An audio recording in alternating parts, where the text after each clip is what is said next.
L'élection présidentielle française a enregistré le plus haut taux d'abstention depuis 1969.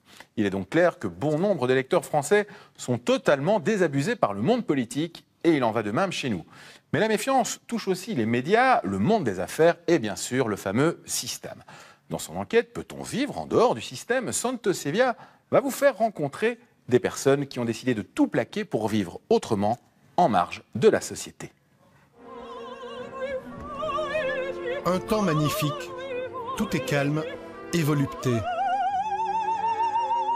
En apparence, mais en réalité ça gronde, ça se révolte, il y a du mécontentement.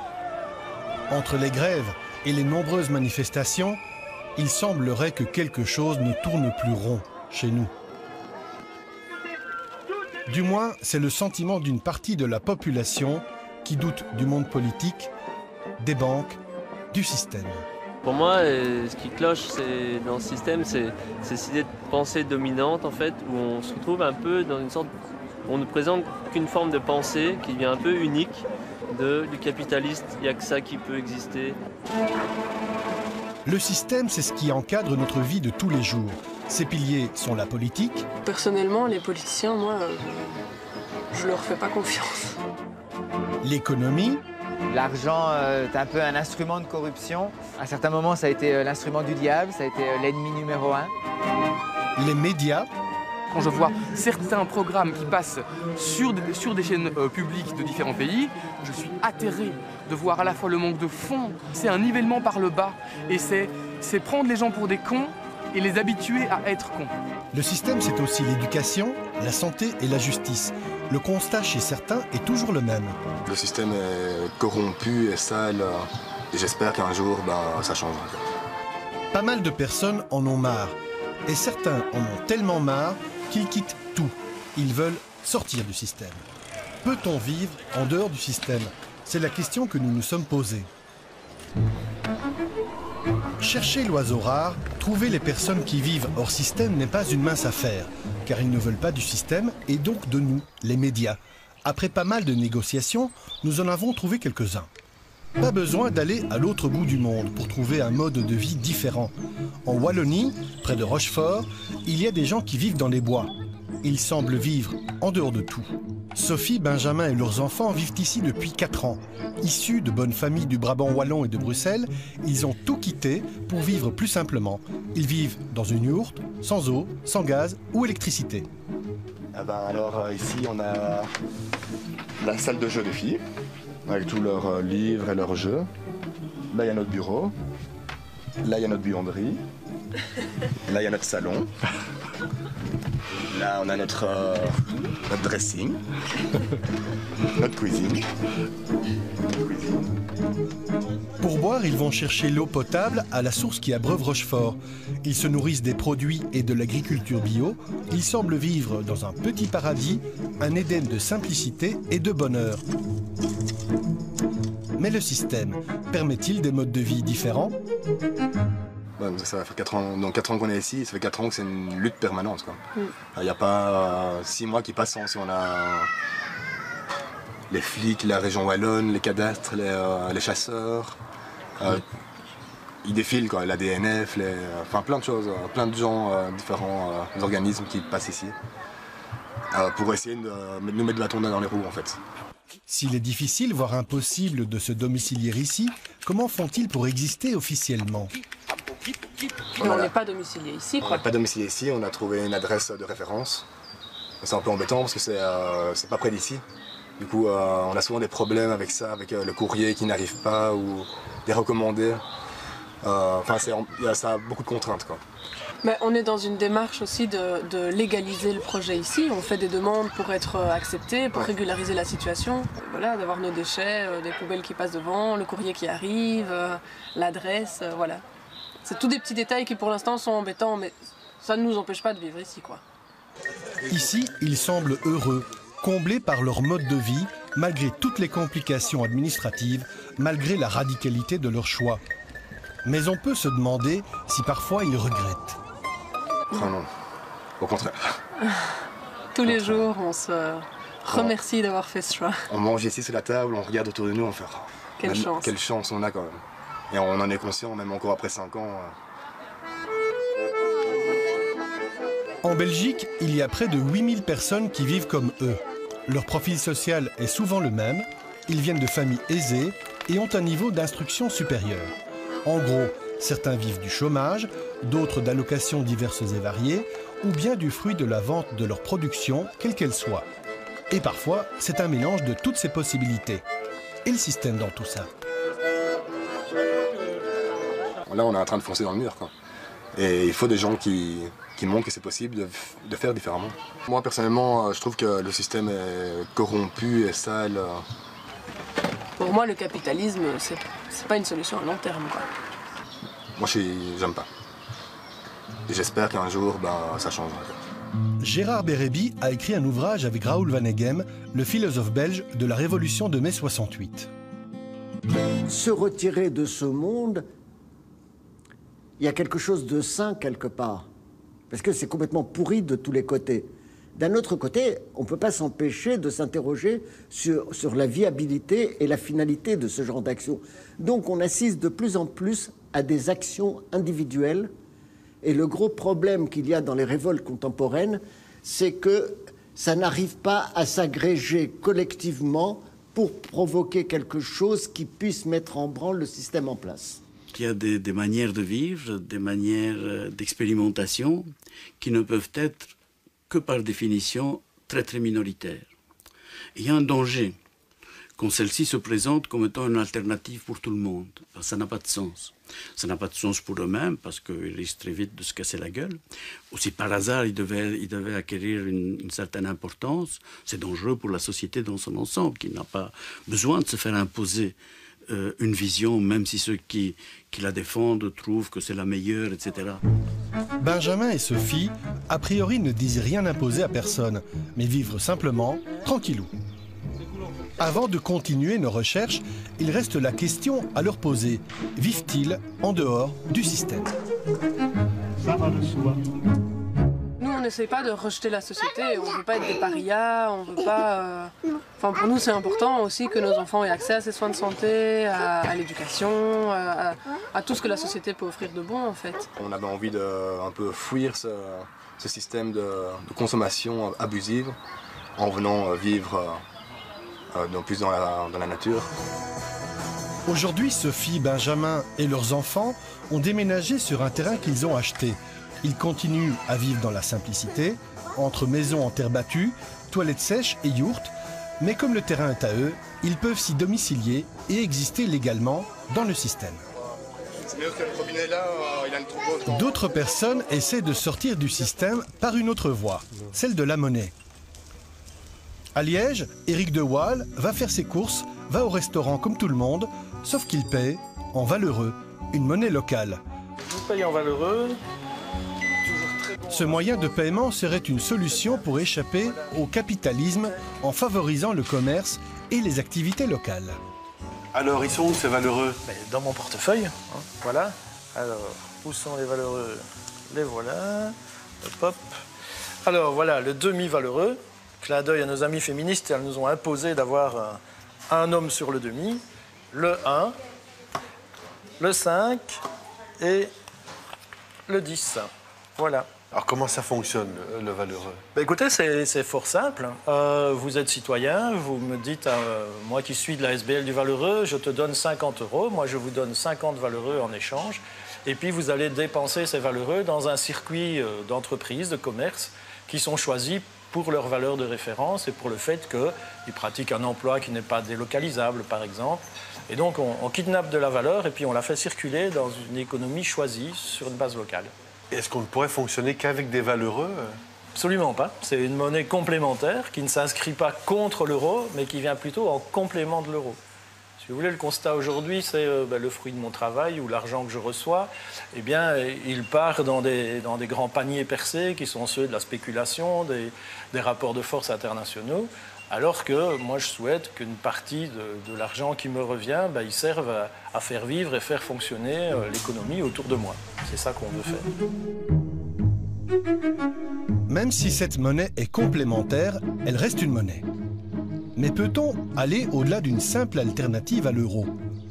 Peut-on carrément vivre sans argent? La recherche de notre mode de vie hors système se poursuit dans le sud de la France, à Prades, où vit pour le moment Benjamin Lesage. Alors que Benjamin cueille ses plantes, Vous savez, kénopodes, c'est comme des épinards. Tout ce qui se mange. une dame nous interrompt. Bonjour messieurs, dames. Bonjour. Je voudrais savoir qui c'est qui a pris l'initiative de planter dans ce terrain. Ben, je ne sais pas exactement qui. C'est un mouvement qui cherche à cultiver les terrains non utilisés pour partager la nourriture. Mais c'est vrai que je ne connais pas les personnes qui l'ont fait exactement. Parce que normalement, on n'a pas le droit de s'immiscer ni faire quoi que ce soit dans un terrain qui est communal. Je pense que c'est le mouvement Nuit debout qui a commencé et qui justement voulait faire quelque chose. En tout cas, je peux leur dire que... C'est quoi votre nom d'ailleurs? Delrue Marie-Claude.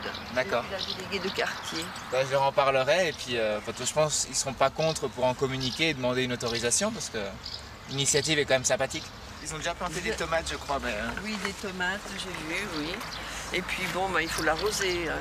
J'aimerais faire votre connaissance, je ne sais pas qui vous êtes. Ah ben...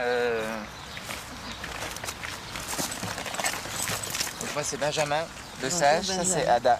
Bonjour Ada. Et, Une très jolie petite fille. Ouais, elle a 14 mois.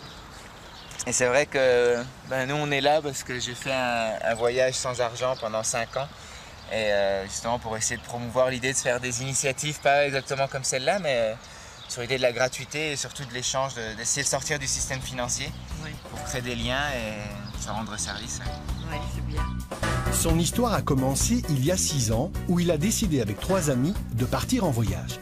Il a voyagé en autostop, en bateau-stop, de la Hollande jusqu'au Mexique, en passant notamment par la Belgique, le Maroc et le Brésil. Près de 15 000 km sans argent, sans assurance, sans mutuelle, sans gilet de sauvetage autre que l'aide de ceux qu'il a croisés en chemin. Quelles sont les motivations pour voyager sans argent? On a souvent l'impression que l'argent nous ouvre des horizons. Et nous, on était persuadés que sans argent, en fait, on était plus libre. Et c'est ça qu'on voulait expérimenter aussi. Il a rencontré sa femme Yasmine au Mexique. Ils sont tombés amoureux et il l'a embarqué dans son aventure. Mais qu'est-ce qui l'a motivé, elle, qui était plutôt dans l'argent?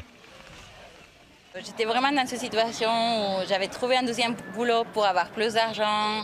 Et parce que je voulais avoir mon propre appartement, je voyais que même en travaillant toute la journée, je n'avais pas ce que je voulais. En plus, il y avait mes parents qui me donnaient beaucoup de pression. Et voilà, moi-même, je me mettais beaucoup de pression pour être parfaite pour toute la société. Je me suis vraiment rendu compte à quel point j'étais pas bien. Elle est donc partie sur les routes avec Benjamin. Mais comment se nourrit-on? Comment se loge-t-on? Comment se déplace-t-on sans argent? Si on devait traverser une ville et marcher 20 km pour traverser la ville, au lieu de prendre un bus qui allait coûter, je sais pas, $1 ou 2 pesos, il fallait marcher ces 20 km, quoi qu'il arrive. Il y a eu plein de galères. Galères, c'était de découvrir la faim, découvrir la soif, découvrir ces dangers qu'on a toujours un peu tendance à exagérer. On ne savait pas où est-ce qu'on allait être le soir, qu'est-ce qu'on allait manger, si on allait manger rien ou juste du pain, ou alors on allait avoir un restaurant qui allait nous offrir une pizza, comme ça arrivait très souvent aux États-Unis en fait. Pour se nourrir, il pratiquait aussi le dumpster diving, qui signifie littéralement plonger dans la benne à ordures, fouiller dans les poubelles, mais pas n'importe comment. Voilà, le soir, aller à l'arrière d'un supermarché avec des petites règles, toujours prendre des gants, prendre sa lampe torche, laisser l'endroit plus propre quand on arrive. Vraiment l'idée de faire ça bien. En cas de maladie ou accident, comment ça se passe? Moi, je croise les doigts, mais pas arrivé d'accident. On fait très attention à notre santé. C'est pour ça qu'on a une nourriture végétalienne, qu'on ne boit pas, qu'on ne fume pas, qu'on ne mange pas des choses qui peuvent vraiment causer des maladies. On fait donc confiance en son corps et en la chance. Mais voyager sans argent, n'est-ce pas voyager avec l'argent des autres, devenir un profiteur? Alors oui, complètement. Je suis un profiteur parce que je vis grâce à des ressources qui souvent n'ont pas été produites par moi et qui d'une manière ou d'une autre ont été données par la nature. Donc nous sommes tous des profiteurs. Un des reproches qui vous est souvent fait, c'est de vivre avec l'argent des autres. Qu'avez-vous à dire? Les personnes qui ont cette impression que des gens vivent grâce à leur argent, j'aimerais leur demander d'où vient leur argent, surtout d'où vient ce qu'elles consomment, et si elles n'ont pas, elles, l'impression de vivre aux dépens de tout un monde. Et aujourd'hui, qu'en est-il de la vie sans argent? Non, je racontais que les jours de la naissance d'Ada, Ben, ça faisait 5 ans qu'il n'avait pas touché l'argent, mais littéral, il ne voulait pas le toucher, quoi.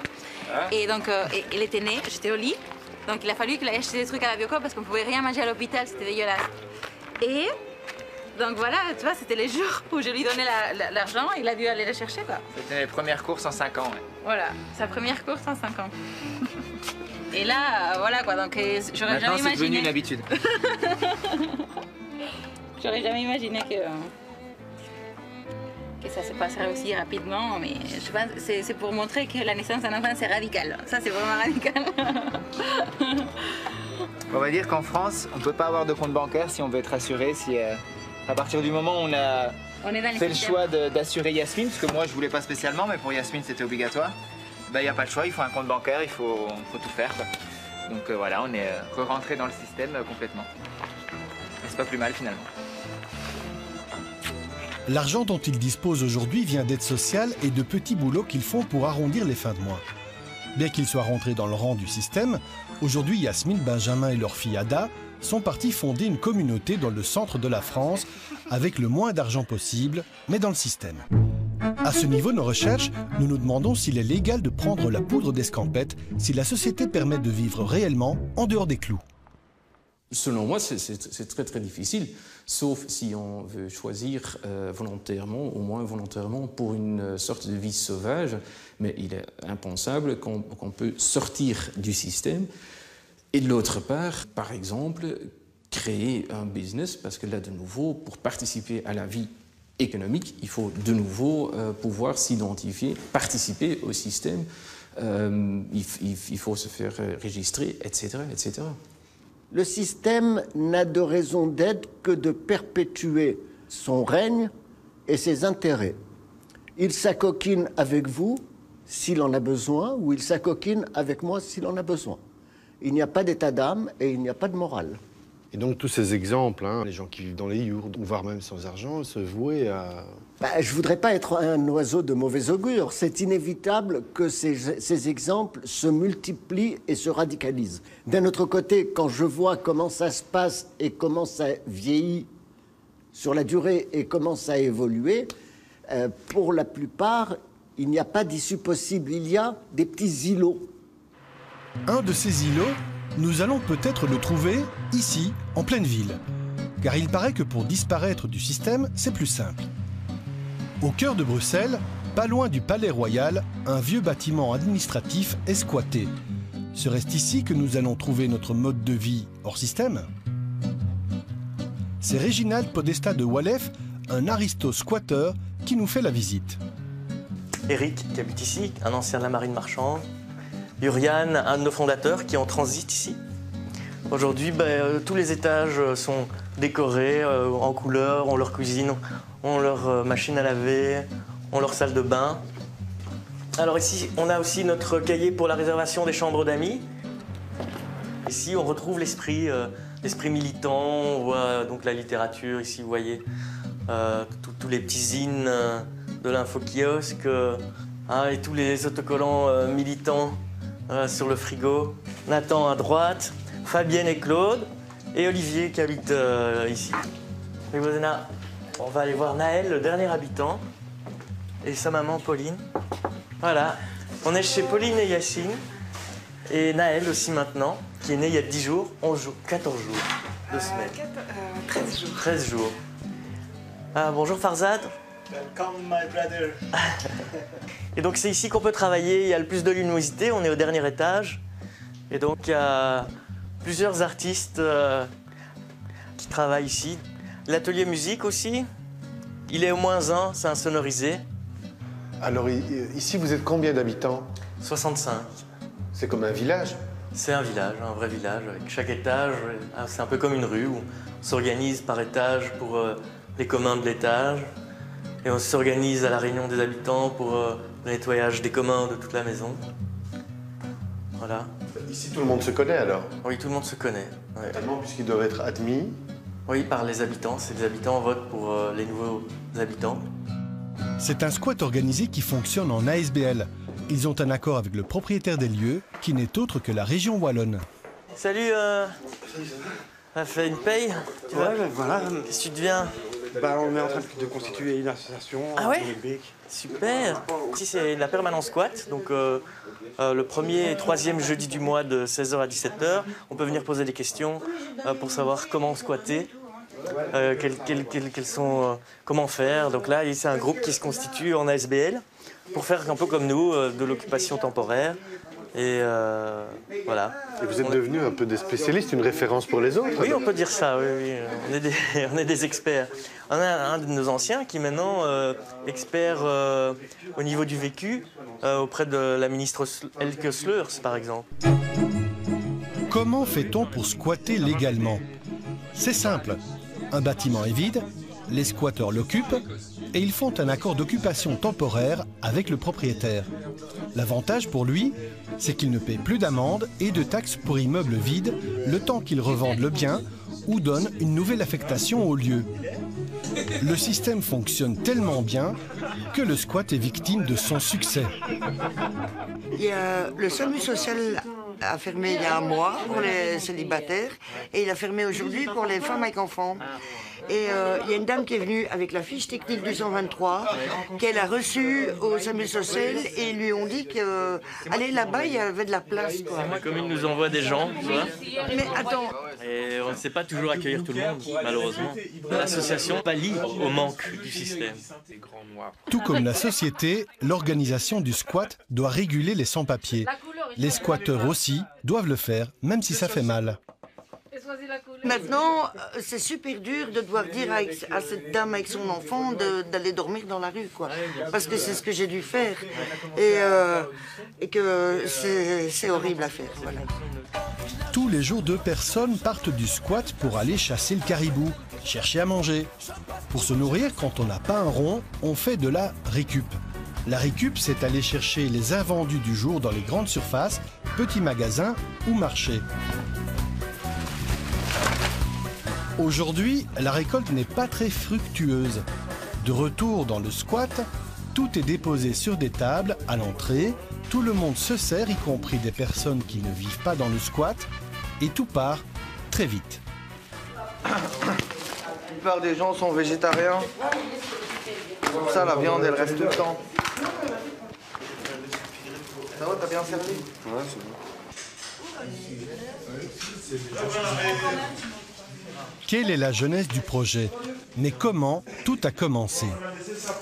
La première année, c'était assez rock'n'roll, hein, donc comme je disais, donc avec tous les problèmes de la rue qui se retrouvaient dans cette maison. Hein. Mais très vite, on s'est organisé.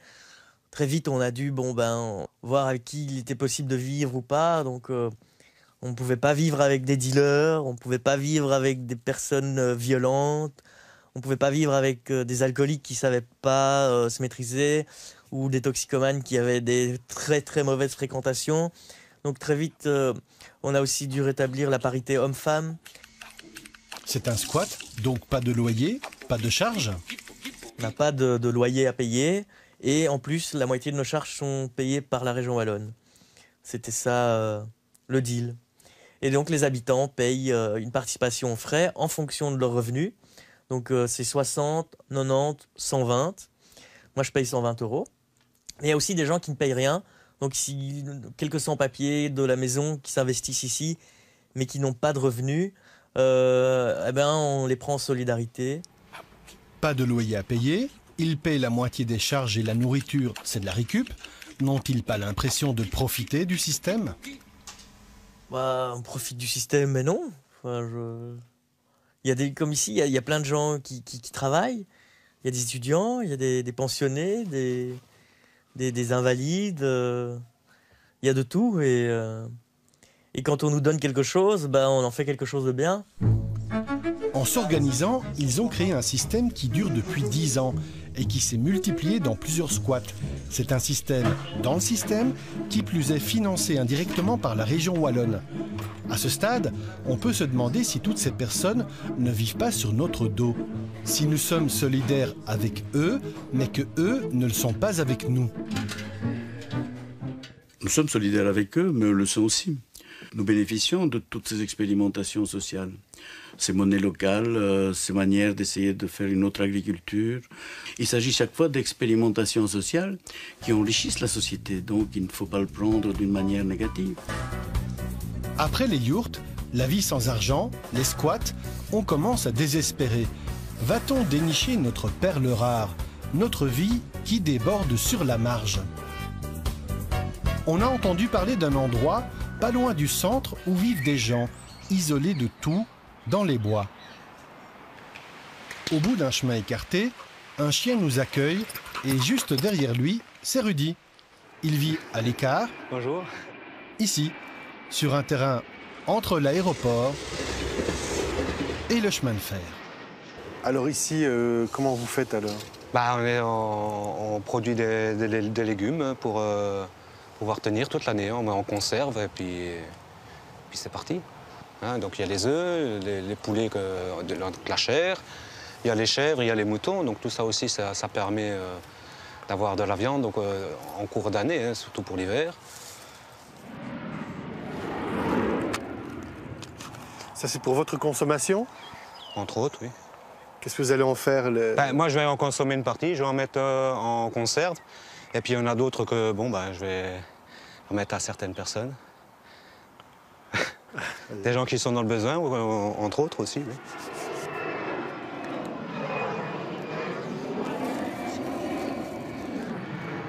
Rudy se nourrit de ses produits.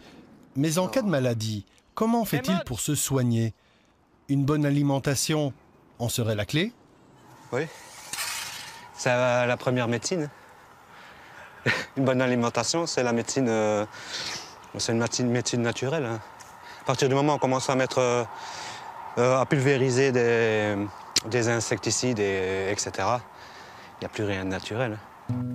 Il vit naturellement de ses produits, mais il y a des gens qui disent qu'ils ne font que détruire, que ces marginaux ne servent à rien. Là, on ne détruit rien, hein, vous voyez. C'est seulement tenue propre. Parce que les chèvres, elles font leur travail de nettoyage. Elles libèrent les espaces où c'est encombré de ronces, de cordouillers, etc. Quand on est placé comme ça, ça permet d'offrir une sécurité pour les habitants qui sont derrière. Parce que c'est ouvert. Hein. Donc si je ne suis pas là, n'importe qui peut aller et puis... Voilà. C'est un sentiment de sécurité qu'ils ont en plus. Hein. Allez. Je discute avec les voisins, hein, donc tout se passe très bien. Il y a de bonnes relations avec les voisins? Il y a de bonnes relations, oui. Eux, ils sont contents de votre présence ici? Oui, en plus pour leurs enfants, c'est bien parce qu'il y a des chèvres, des poules. C'est toujours un peu donnant-donnant. Hein. De temps en temps, je leur offre des œufs ou voilà, on s'arrange. S'il adoptait ce mode de vie, ce n'est pas par nécessité, mais par choix. Je veux montrer qu'il y a possibilité de vivre autrement. Pour que ça s'adapte aussi aux personnes les plus démunies et qu'elles puissent trouver une voie pour pouvoir vivre décemment. En plus de sa consommation, il vend une petite partie de sa production. Mais est-ce suffisant pour vivre? A-t-il une autre source de revenus? Est-ce que vous avez le chômage, par exemple? Non. Vous avez la sécurité sociale? Non plus. J'ai plus de sécurité sociale non plus. Donc vous avez un peu disparu? Entre autres, oui. Ouais. Il a une vieille carte d'identité. Et la police dans tout ça? L'État? N'a-t-il pas peur que l'on vienne l'empêcher de vivre en dehors des clous? M'empêcher de vivre? Oui. Comme ça, différemment. Ça serait nouveau alors? On empêche les gens de vivre? Ah il paraît, hein, les gens dans les yourtes à Rochefort que j'ai été voir, ils reçoivent la visite de la police régulièrement, quoi. Ah ouais, bien. De toute façon, une yourte, ça se déplace. Hein. Si c'est pas ici, ce sera ailleurs. On pourrait croire que Rudy vit ici seul, écarté, mais il n'en est rien. Il y a des gens sur le terrain, mais qui ne désirent pas être filmés. Ils sont aussi reliés à d'autres via Internet. Il y a tout un réseau de personnes qui vivent comme eux, qui communiquent, qui se filent les tuyaux et luttent pour leur mode de vie. Il y a moi, il y en a d'autres. Je ne suis pas tout seul, je ne suis pas marginal. Si on me demande, oui, voilà, vous m'avez demandé si j'étais un marginal, non? Parce qu'être marginal, c'est être seul. Mais là, il y en a d'autres qui font comme moi. En France, en Espagne, en Italie, en Grèce. Alors est-il possible de vivre hors système? C'est très difficile, voire impossible. Lors de l'élaboration de ce reportage, nous avons rencontré beaucoup de personnes disant vivre hors système. Certaines ont juste témoigné hors caméra, d'autres ont accepté d'être filmées, et ce qu'elles nous ont montré, même les plus radicaux, c'est que l'on peut vivre différemment, mais que de près ou de loin, à un moment donné ou l'autre, ils sont dans le système. L'idée est d'œuvrer pour quelque chose plutôt que lutter contre. Donc le système est un système qui fonctionne très très bien et qui nous apporte en principe beaucoup plus de temps pour soi et moins de temps pour alimenter la machine. Grâce au pétrole, grâce à plein de choses, et ce système fonctionne très bien. Mais je pense qu'il a été récupéré par des gens qui ont décidé de faire du profit en utilisant ce système. Donc on essaie de ne pas jeter le bébé avec l'eau du bain. Ça va de soi.